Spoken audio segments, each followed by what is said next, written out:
నేను ఎమ్మెల్యే అయినప్పటి నుంచి కూడా ఒక సిస్టమ్ని పూర్తిగా వ్యతిరేకించి గతంలో కూడా పోస్ట్ కూడా పెట్టడం జరిగింది. నారాయణ కాలేజ్ విజిట్ చేసినప్పుడు కానీ, చైతన్య కాలేజ్ విజిట్ చేసినప్పుడు కానీ, రవీంద్ర భారతి విజిట్ చేసినప్పుడు కానీ there should be some fee structure అనేది ఏ స్కూల్కి ఎంత ఇవ్వాలి, ఎంత ఉండాలి అనే దాని మీద ఒక క్లారిటీ ఉండాలి. దాని ప్రకారం ఇవి చేస్తూ పోవాలి అనేది నేను పూర్తిగా విశ్వసించినవాడిని. దాని మీద మీకు కూడా తెలుసు, మెయిన్లీ మా ధర్మవరం నియోజకవర్గం ప్రజలకి అందరికీ తెలుసు, ఈ కార్పొరేట్ వ్యవస్థ ఏదైతే విద్యను వ్యాపారంగా మలుచుకొని ప్రజల యొక్క బలహీనతల మీద వీళ్ళు ఉపయోగించుకొని మార్కులు అనే దాని మీద వెంటాడి ప్రజలు పేరెంట్స్ ఉన్నంత వరకు కూడా నా కొడుకు మార్కులు వస్తేనే చాలు, అతనికి ప్రయోజకుడు అయిపోయినాడు అనే ఒక ఫీలింగ్తో ఐఐటీలని ఇంకోటని తోమి ఆ బలహీనత ఉన్నంత కాలము కూడా పిల్లలకు ఒక చదువు కంటే ఒక మిషన్ లాగా పనిచేస్తున్న సందర్భం చూసి, సరే పిల్లల తల్లిదండ్రుల యొక్క ఆశలు ఆ విధంగా ఉన్నాయనే దాంతో వీళ్ళు కంప్లీట్గా దాన్ని ఒక వ్యాపార కోణంలో చూసుకుంటూ పోవడం జరిగింది. ఒక చిన్న అపార్ట్మెంట్ తీసుకుంటారు, ఒక 5 ఫ్లోర్ల అపార్ట్మెంటు, 100 మందిని దాంట్లోనే గుమిగుడతారు, బాత్రూమ్లు ఉండవు, ఏదే కానీ ఉండవు. మా దాంట్లో అయితే ఒకటే స్కూల్ కాంపౌండ్ చూసుకొని 18 స్కూళ్ళు పెట్టినారు. వాటన్నిటినీ కూడా నేను నా ధర్మవరం వరకు అయితే ఈ కార్పొరేట్ స్కూళ్ళను కంప్లీట్గా క్లోజ్ చేయడం జరిగింది. ఐఎమ్ నాట్ అగెనిస్ట్ ద ఈ స్కూల్స్ దీనిలకు కాదు, ఐఎమ్ అగెనిస్ట్ ద ఫెసిలిటీస్. వాళ్ళు ఏ విధంగా పిల్లలని తల్లిదండ్రుల నుంచి ఏ విధంగా వసూలు చేస్తున్నారనే దాని మీద నేను పూర్తిగా వ్యతిరేకించేవాడిని. ఎందుకంటే భారతదేశంలో సగటుగా ఒక మధ్యతరగతి పేదలు సంపాదించిన డబ్బులో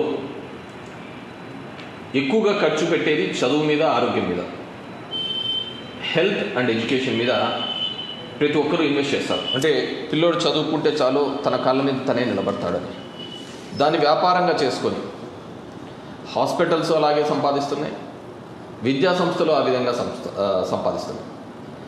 వీటిని అరికట్టాలని చెప్పేసి డిఫరెంట్ ప్లాట్ఫామ్స్ మీద మాట్లాడిన వాళ్ళే ఉన్నారు, కానీ ఇంప్లిమెంటేషన్ దగ్గరికి వచ్చేకల్లా ఎవరు ముందుకు రాలేదు. టుడే నేను ప్రౌడ్గా చెప్పగలుగుతున్నాను, మన ముఖ్యమంత్రి జగన్మోహన్ రెడ్డి గారు వచ్చిన తర్వాత విద్య, వైద్యం విషయంలో ఎన్నో డ్రాస్టిక్ స్టెప్స్ తీసుకున్నాం. ఈరోజు మా గవర్నమెంట్ స్కూల్స్ వెళ్ళలేకపోతే మా ధర్మవరంలో ఎస్పెషల్గా అడ్మిషన్స్ కూడా దొరకని పరిస్థితులలో ఉన్నాయి, ఫుల్ అయిపోయినాయి. అంటే గతంలో 100 మంది ఉంటే ఈసారి 100-150 మంది ఎక్స్ట్రా అడ్మిషన్స్ రావడం జరిగింది. I'm really proud. అదేవిధంగా వైద్యానికి సంబంధించి ఇంతకుముందు కూడా నేను చెప్పాను, ఎన్నో హాస్పిటల్స్ కట్టిస్తున్నాము, అర్బన్ హెల్త్ సెంటర్స్ కట్టిస్తున్నాము, మెడికల్ కాలేజ్లో 500 బెడెడ్ హాస్పిటల్స్ అనేసి. ఒక పేదవాళ్లకు సంబంధించి మధ్యతరగతి విద్య, వైద్యంలో సమూల మార్పులు వస్తే అంతకంటే పెద్దగా కూడా అవసరం లేదు. We get the good education, కానీ అట్ వాట్ కాస్ట్ అనేది బిగ్ క్వశ్చన్ మార్క్. మనము ఈ తరుణంలోనే నేను ఈ ఫీ స్ట్రక్చర్ ఉండాలి, దీనిలో ఉండాలి అని చెప్పేసి కూడా గట్టిగా ఫైట్ చేసినవాడిని. కానీ కొన్ని కోర్టు ఆబ్లిగేషన్స్ ఉండి ఆ విద్యా హక్కు చట్టంలో 25% ఫ్రీ ఉండేది కూడా ఇంప్లిమెంట్ కాలేదు. నాకు తెలిసి ఒక లాస్ట్ వీక్ అనుకుంటా హైకోర్టులో మా అడ్వకేట్ జనరల్ మెన్షన్ చేసి, సార్ ఇది ఛానల్ నుంచి పెండింగ్ ఉంది, ఇది తీసేయండి అని చెప్పేసి. ఎందుకంటే సారీ టు సే కోర్టులు చాలా మాట్లాడుతూ ఉంటాయి, అవి చేయలేదు, ఇది లేదు, వాళ్ళ దగ్గర ఎక్కువ డిలే ప్రాసెస్ నడుస్తుంటుంది. కింద ఒక ఆఫీసర్ దగ్గర ఎందుకు చేయలేదని ప్రశ్నించే వాళ్ళు వాళ్ళ దగ్గర ఉన్న కేసులు ఎందుకు డిస్పోజ్ కావడం లేదని వాళ్ళు ఆలోచించరు. ల్యాక్ ఆఫ్ స్టాఫ్ అంటారు, అది చేసుకోవాల్సింది వాళ్ళే. So I don't want go in to legalities దాని గురించి. ఈరోజు మీ ముందుకు వచ్చినది Andhra Pradesh school education regulatory monitoring commission అనేది గవర్నమెంట్ ఆఫ్ ఏపీ 2020లో ఒకటి ఏర్పాటు చేయడం జరిగింది, ఒక చట్టం తీసుకొని రావడం జరిగింది. ఆ కమిషన్ ఏర్పాటు చేసిన తర్వాత ఏమంటే మనకు దీంట్లో ఏమైందంటే ఇది 2019 ఆగస్టులో తయారు చేయడం జరిగింది. అంటే గవర్నమెంట్ వచ్చిన ఇమ్మీడియట్గా దట్స్ అవర్ ప్రియారిటీ అని డిసైడ్ చేసి, ఈ కరోనా నేపథ్యాలు ఇవన్నీ కూడా అకాడమిక్ ఇయర్స్లో ఉన్న ఈ సమస్యల వల్ల కొద్దిగా ల్యాబ్స్ అయింది ఎలా ఫీజ్ స్ట్రక్చర్ అని. నిన్న ప్రభుత్వం ఒక జీవో రిలీజ్ చేసింది, జీఓఎంఎస్ నెంబర్ 53, జీఓఎంఎస్ నెంబర్ 54. ఏంటి ఈ జీఓఎంఎస్ నెంబర్ 53, 54? అది ఎక్స్ప్లెయిన్ చేయడానికి, అది ప్రజలందరికీ ఉపయోగపడాలనే చెప్పడానికి కోసమే నేను ఈరోజు ఈ వీడియో ద్వారా మీ ముందుకు వస్తున్నాను. What is GOMs number 53, GOMs number 54? చాలామందికి తెలియని విషయం వచ్చింది. పిల్లలకి, స్కూల్ పిల్లలకు ఒక ఫీజు రెగ్యులేటరీ ఏ విధంగా ఉండాలి అని గవర్నమెంట్ మార్గదర్శకాలు రిలీజ్ చేసింది. దీంట్లో భాగంగా జీఓఎంఎస్ నెంబర్ 53, దీంట్లో స్కూల్స్, జూనియర్ కాలేజెస్, అంటే దీస్ ద 2 ప్లేసెస్ వేర్ విపరీతమైన డబ్బులు గుంజుతారు. ఇప్పుడు స్కూళ్ళలో ఉన్న వాళ్ళకి మేము అమ్మఒడి ఇలాంటి కార్యక్రమాల ద్వారా మేము పిల్లలు చదువుకున్న తల్లిదండ్రులకు ప్రోత్సాహకంగా ఇస్తున్నప్పటికీ కూడా ఈ జూనియర్ కాలేజెస్లోనూ కూడా మేము ఇవ్వడం జరుగుతుంది. ఇంటర్మీడియట్ కానీ వీళ్ళకి కూడా ఇవ్వడం జరుగుతుంది. That's include intermediate also. కానీ దీంట్లో ఇంకా స్కూళ్ళ నుంచి, కాలేజ్ నుంచి అధిక ఫీజులు వసూలు చేస్తున్నారు. దాన్ని దృష్టిలో ఉంచుకొని ఈ 24/8/2021 జీఓఎంఎస్ నెంబర్ 53 ఇది స్కూల్కి సంబంధించి అప్లికబుల్ అవుతుంది. The Andhra Pradesh school education regulatory and monitoring commission APSERMC ఒక మీటింగ్ 24/4/21లో ఒకటి ఎగ్జామిన్ చేసి ఫీజు నర్సరీ నుంచి 10th క్లాస్ వరకు private unaided school in state of Andhra Pradesh in the black of 2021-22 అంటే టిల్ 23-24 వరకు ఏ విధమైన ఫీజు ఉంచాలి అని చెప్పి చెప్పడం జరిగింది. దీనిలో భాగంగా different schools, private unaided schools కూడా మేము ఈ డిస్కషన్లకి పిలవడం జరిగింది. ఎంత ఫీజ్ స్ట్రక్చర్ ఉండాలి ఏదే అనే దాని మీద. దానిలో మేము తీసుకున్న నిర్ణయంలో ఈ నోటిఫికేషన్లో ఏముంది అనేది కూడా మీకు చెప్తున్నాను. ఈ నోటిఫికేషన్లో the composite tuition and annual fee of schools including prospectus, registration, admission fee, examination fee, refundable charges all put together fixed as under collectable. ఇది కూడా 3 భాగాలుగా ఈక్వలెంట్ ఇన్స్టాల్మెంట్స్లో కట్టడానికి ఇచ్చింది. 3 ఈక్వల్ ఇన్స్టాల్మెంట్స్లో కట్టడానికి, ఒకటేసారి కూడా ఫీజులు వసూలు చేయడానికి లేదు. దీంట్లో మళ్ళీ చెప్తున్నాను, ప్రాస్పెక్టస్ కోసం అడుగుతారు, రిజిస్ట్రేషన్ అడుగుతారు, అడ్మిషన్ ఫీజు అడుగుతారు, ఎగ్జామినేషన్ ఫీజు అడుగుతారు, రిఫండబుల్ ఫీజెస్, ఇవన్నీ కలిపే రేట్లు అనేది ఫిక్స్ చేయడం జరిగింది. మళ్ళీ క్లియర్గా చెప్తున్నాను. దీంట్లో భాగంగా ఏ స్కూల్స్ అయితే గ్రామ పంచాయతీల పరిధిలో ఉంటాయో వాళ్ళు మ్యాక్సిమం 10,000కు మించి కలెక్ట్ చేయకూడదు. ఏది క్లాస్ నర్సరీ నుంచి 5th క్లాస్ వరకు 10,000కు మించి కలెక్ట్ చేయకూడదు. The school structure goes like this. 10,000 నుంచి గ్రామ పంచాయతీలో కలెక్ట్ చేయకూడదు ప్రైమరీ స్కూల్స్. మున్సిపాలిటీలో ఉన్న స్కూల్స్ 11,000 రూపాయల కంటే ఎక్కువ ఖర్చు చేయకూడదు. అదేవిధంగా కార్పొరేషన్ స్కూల్స్ 12,000 రూపాయల కంటే ఎక్కువ వసూలు చేయకూడదు పిల్లలకి. క్లియర్గా చెప్తున్నాము. ప్రైమరీ స్కూల్స్ గ్రామ పంచాయతీలో 10,000, మున్సిపాలిటీలలో 11,000, కార్పొరేషన్లలో 12,000 ఈ ఫీజు మాత్రమే వసూలు చేయాలి 0 to 5th. హై స్కూల్కి వచ్చేటప్పటికి గ్రామ పంచాయతీలో 12,000, మున్సిపాలిటీలలో 15,000, కార్పొరేషన్లలో 18,000. అంటే ఇది 5th నుంచి 10th.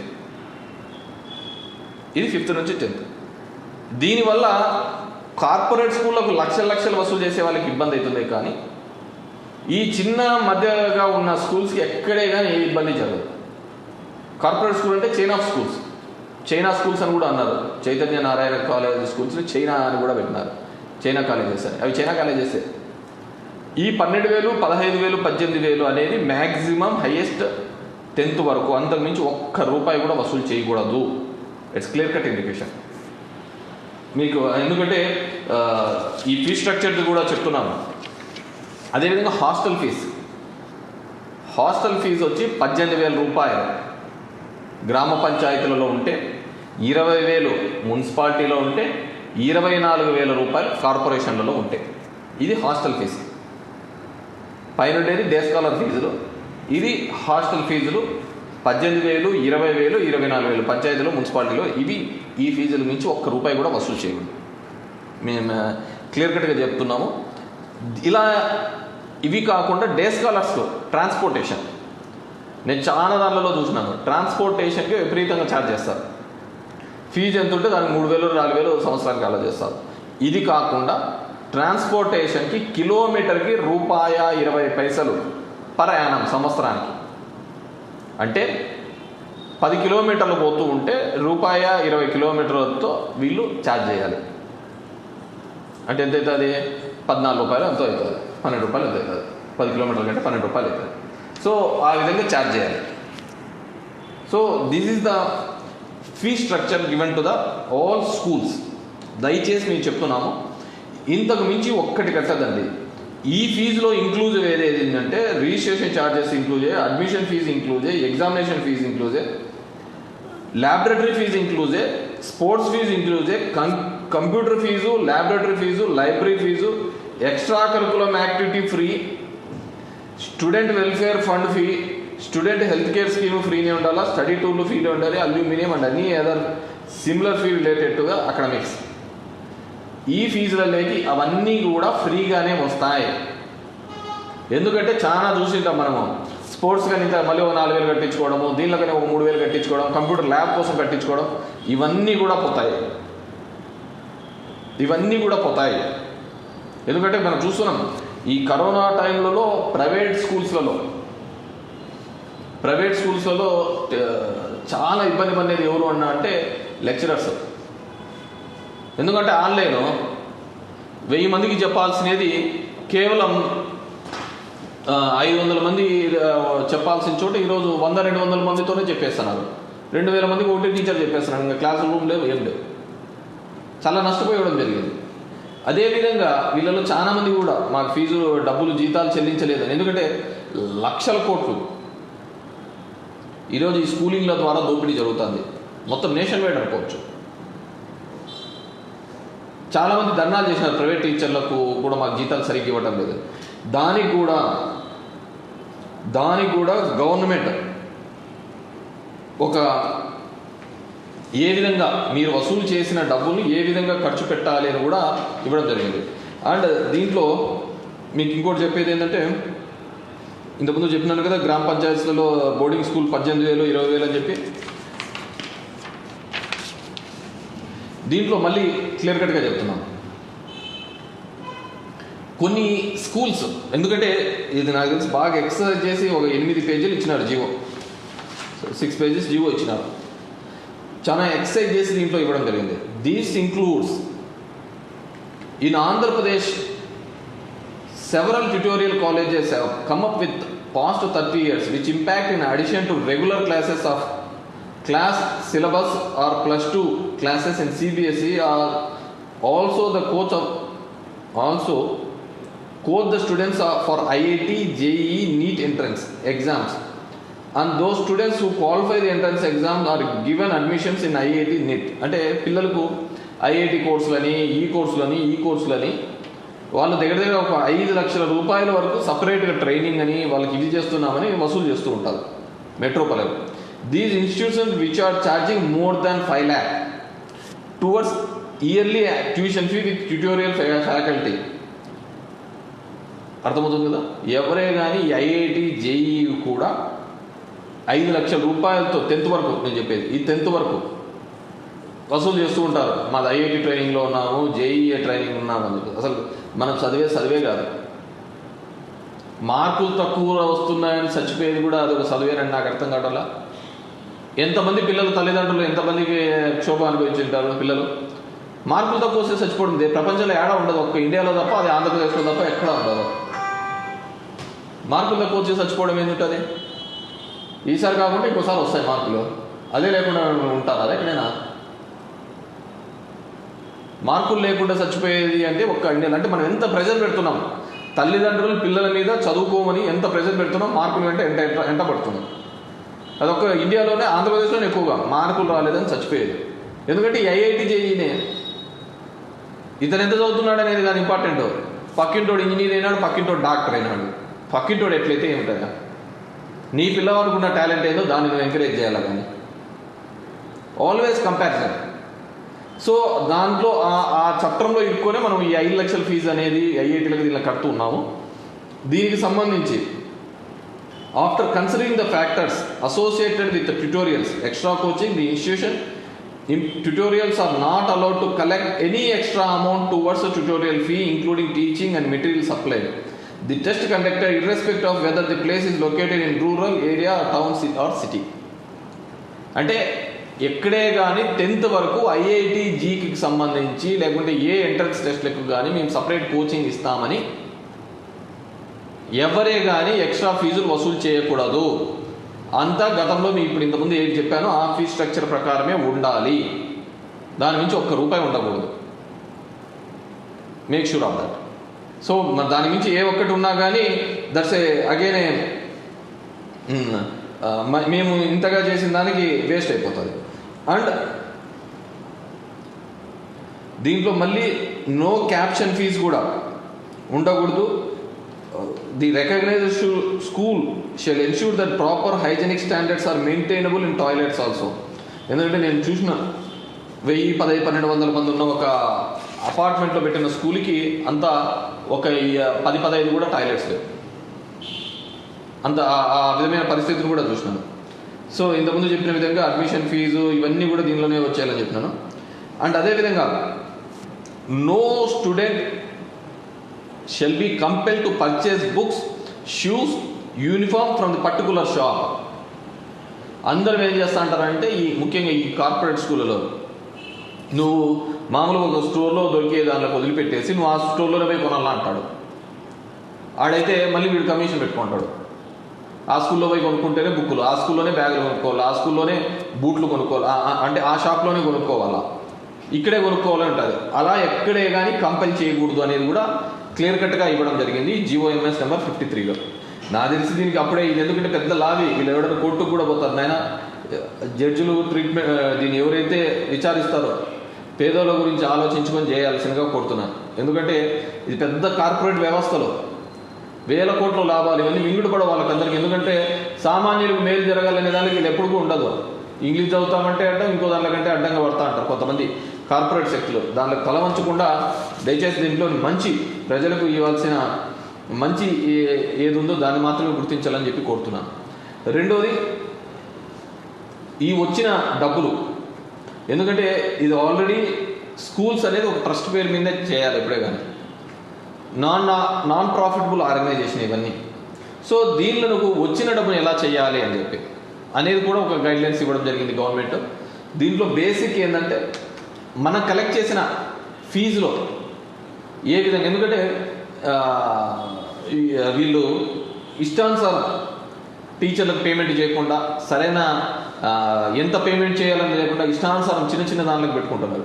దానికి కూడా గవర్నమెంట్ ఈ కమిటీ రికమెండేషన్స్ చేసి ఇవ్వడం జరిగింది. 50% of fee collected shall be earmark towards the payment of the salaries of the staff. అంటే ఆ వచ్చిన డబ్బులు 50% ఖచ్చితంగా టీచర్ల శాలరీస్కే పెట్టాలి అని క్లియర్గా ఇవ్వడం జరిగింది. అంటే నీకు కలెక్ట్ చేసిన దానిలో ఒక 10 లక్షలు వస్తే 5 లక్షలు జీతాలకే చెల్లించాలా, అది స్టాఫ్ జీతాలకే చెల్లించాలి. ఈ విధంగా అయితేనే, ఎందుకంటే ప్యారలల్గా ప్రైవేట్ స్కూళ్ళలో ఉన్న టీచర్స్ కూడా లాభం. 50% దాని జీతాలకే చెల్లించాలా. 15% fees collected shall be earmarked as management's contribution towards staff benefits like gratuity, teachers provident fund, group insurance scheme. దీంట్లో 15% 50 పోయిన తర్వాత 15% గ్రాట్యుటీ మీద, టీచర్స్ ప్రావిడెంట్ ఫండ్ మీద, గ్రూప్ ఇన్సూరెన్స్ మీదే మేనేజ్మెంట్ ఖర్చు పెట్టాలి. ఇది కూడా ఆ ఎంప్లాయీస్ శ్రేయస్కరం కోసమే కూడా గవర్నమెంట్ ఇయర్ మార్క్ చేయడం జరిగింది. ఇంకొక 15% of fees collected shall be utilized in maintenance of the institution towards expenditure involving building rent, electricity, water charges, stationery and office payments, library books, chemicals, specimens. ఇవన్నీ కూడా వచ్చిన దానిలో 15% దీనికే ఖర్చు పెట్టాలని ఇవ్వడం జరిగింది. అంటే 10 లక్షలు వాళ్ళకి ఫీజు కలెక్ట్ అయ్యింటే బాడీలకు కావచ్చు, ఎలక్ట్రిసిటీకి కావచ్చు, వాటర్ ఛార్జెస్ దీనికి 15% ఖర్చు జరిగింది.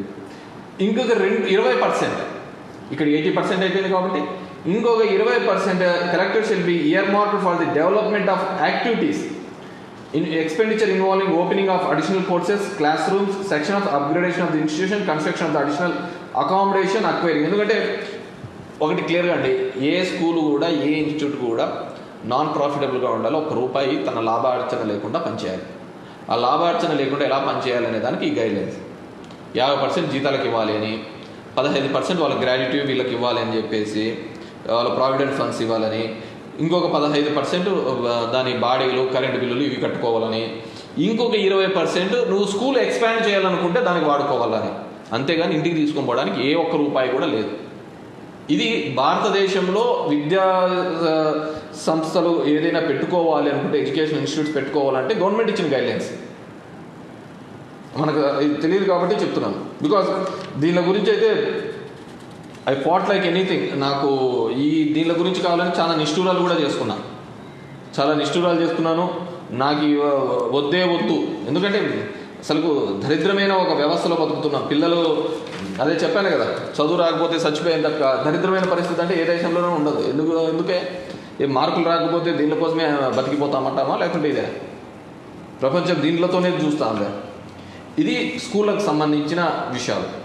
సో ఐ క్లియర్లీ అందరికీ చెప్తున్నాను, ప్రజలందరికీ కూడా నేనైతే గట్టిగా ఇంప్లిమెంట్ చేస్తాను. మా ధర్మవరానికి సంబంధించి ఎవరైతే ఉన్నారో ఆ సచివాలయం ఎడ్యుకేషన్ సెక్రటరీస్ని కూడా దీంట్లో బాధ్యతలను చేసి ఇన్స్టిట్యూషన్లో జరుగుతున్న ఫీ స్ట్రక్చర్ని ఏ రోజుకి ఆ రోజు అక్కడ మానిటర్ చేపించడము, లేదంటే వాళ్ళ మీద యాక్షన్స్ తీసుకునే కార్యక్రమం చేయడం జరుగుతుంది. పిల్లల తల్లిదండ్రుల నుంచి ఎప్పటికప్పుడు ఫీడ్బ్యాక్ తీసుకొని వచ్చేసి మేము వాళ్ళ మీద ఖచ్చితంగా చర్యలు తీసుకోవడం జరుగుతుంది. దాంట్లో దర్ ఇస్ నో కాంప్రమైజ్ నేను చెప్పే దాంట్లో. అదేవిధంగా జూనియర్ కాలేజెస్ కూడా అసలు ఎంత దరిద్రం అంటే, ఫీజులు కట్టలేదని హాల్ టికెట్ లేకపోవడమేనండి. Hall ticket is that's responsibility of the management. ఖచ్చితంగా ఒక స్టూడెంట్కి హాల్ టికెట్ ఇచ్చేది వాళ్ళ బాధ్యత. దానికి ఫీజుతో కూడా ఎట్లా పెడతారో, ఫీజు కట్టలేదని హాల్ టికెట్ తీరా. దాన్ని నేనైనా 2-3 ఇన్సిడెంట్లలో కాలేజీలతో మాట్లాడడం జరిగింది. ఫీజు కట్టకపోతే హాల్ టికెట్ లేకపోవడం ఏంటి? సచ్ స్టూపిడ్ వే. సో జూనియర్ కాలేజెస్ కూడా ఇవ్వడం జరిగింది. జూనియర్ కాలేజెస్లో ఇంతకుముందు చెప్పిన విధంగా గ్రామ పంచాయతీలకు అయితే మ్యాథ్స్ అండ్ సైన్స్ గ్రూపులకి 15,000, మున్సిపాలిటీలో అయితే 17,500, కార్పొరేషన్లో అయితే 20,000. ఆర్ట్స్ గ్రూపులకి అయితే గ్రామ పంచాయతీలలో 12,000, మున్సిపాలిటీలో అయితే 15,000, కార్పొరేషన్లో అయితే 18,000. అదేవిధంగా హాస్టల్ ఫీజు వచ్చేకల్లా వీళ్ళకు గ్రామ పంచాయతీలో 18,000, మున్సిపాలిటీస్లో 20,000, కార్పొరేషన్లలో 24,000.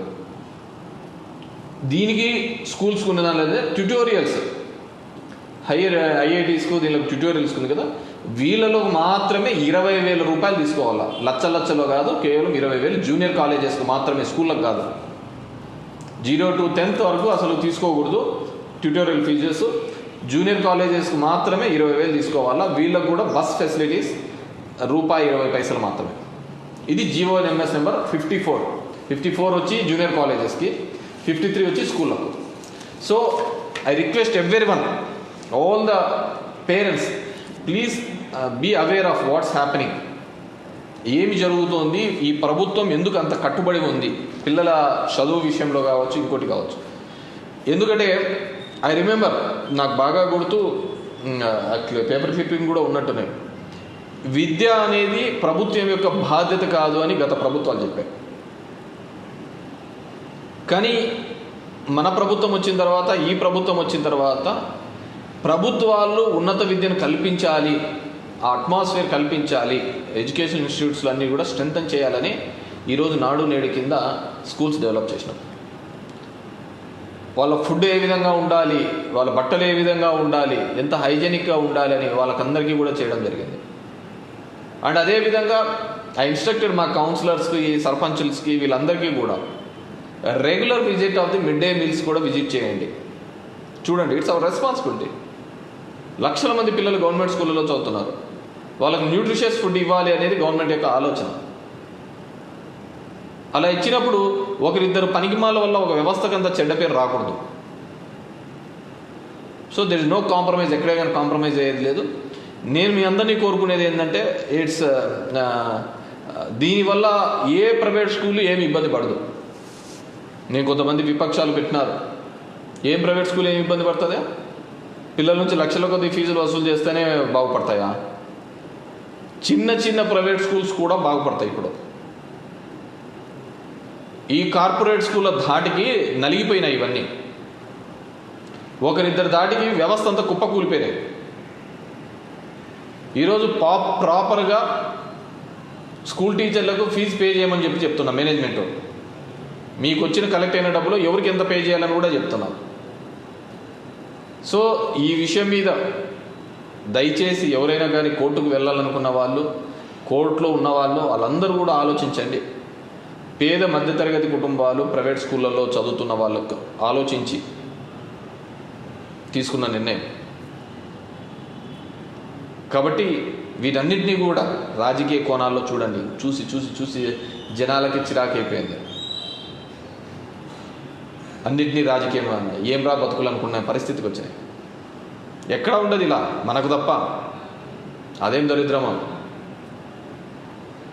మనిషి బతుకు వారి యొక్క ఎలా ఉన్నామనే ఆలోచన వదిలిపెట్టేసి ఏదేదో చిల్లర దానిల కోసం కొట్లాడుతుంటారు. కరోనా వచ్చినా కూడా ఇంకా రిలీజ్ కాకపోతే ఎట్లా?